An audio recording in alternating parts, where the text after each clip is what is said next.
பாதையில் சிங்க பெண்களாய் உருவாகி கொண்டிருக்கும் தமிழக வெற்றி கழகத்தின் தங்கத்தளபதி விஜயன் அவர்களுக்கும் மாநில பொதுச் செயலர் முஸ்லி ஆனந்தன் அவர்களுக்கும் திருப்பூர் மாவட்ட வடக்கு பாலமுருகன் அவர்களுக்கும் தமிழக வெற்றி கழகத்தில் சேர்ந்த உறவுகள் தோழர்கள் அனைவருக்கும் என் வணக்கத்தை தெரிவித்துக் கொள்கிறேன். இன்று இங்கு ஏற்பாடு செய்து கொடுத்த விஜயகுமார் அண்ணா அவர்களுக்கும் என் வணக்கத்தை தெரிவித்துக் எல்லா தோழர்களும் பேசினீங்க. பெண்களுக்கு நடந்த ஒரு விஷயத்தை கூட நீங்களா பேச மறந்துட்டீர்கள்.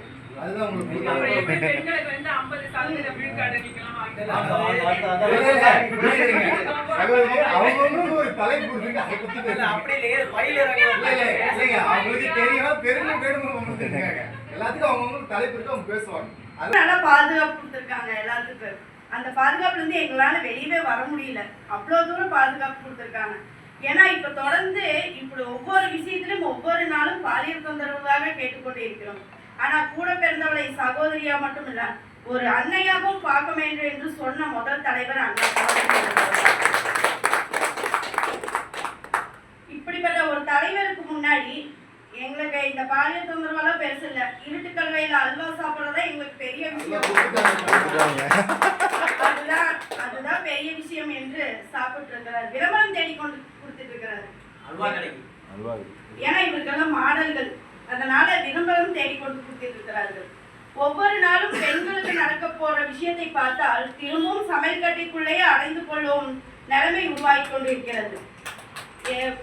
ரெண்டு நாள் கேப்ல தொடர்ந்து 2 நாள் கேப்ல ஒரு பள்ளி ஒரு ஆசிரியர் எப்படி இருக்க வேண்டும் என்றால் ஒரு குருவுக்கு அப்புறம்தான் தெய்வம் என்று சொல்லியிருக்கிறார்கள். குருவே ஒரு ஆசிரியரே ஒரு 13 வயசு சிறுமியை நீ அந்த அளவுக்கு பார்த்திருக்கிறீர்கள் என்றால் நீ எல்லாம் எந்த ஒரு இது அதையோ அதுக்கு தண்டனை கொடுக்கறக்கே உனக்கு 3 நாட்கள் ஆயிருக்கிறது. சட்டம் செய்யறதெல்லாம் ஒரு தண்டனையா? அதை நடு ரோட்டில் வைத்து அவனை வெட்ட வேண்டாமா? பெண்கள் எப்படித்தான் நடமாடுவார்கள்? அதை முடிஞ்சு எல்லாம் சிறுமிகள் அரசு பள்ளியில தான் இப்படி நடக்கிறது என்றால் திருச்சியில் நேற்று ஒரு 4 வயசு சிறுமியை ஒரு ஆசிரியர் வந்து பாலியல் தொந்தரவு கொடுத்திருக்கிறார். இதெல்லாம் உண்மையாலுமே நீங்களா ஆட்சியில இருக்கிறீங்களா? இல்ல உங்களோட அக்கா தங்கச்சி சகோதரிகள் எல்லாருமே இருக்கிறாங்க.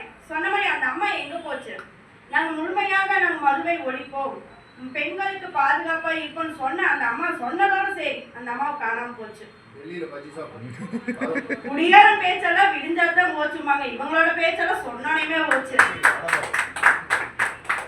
இவங்கெல்லாம் வந்து எப்படி பெண்களை பாதுகாப்பு? ஆனா 2026 கண்டிப்பாக அண்ணா முதலமைச்சராக ஆகி காம கொடியீரர்கள் கிட்ட இருந்து பெண்களை சுதந்திரமாகவும் சந்தோஷமாக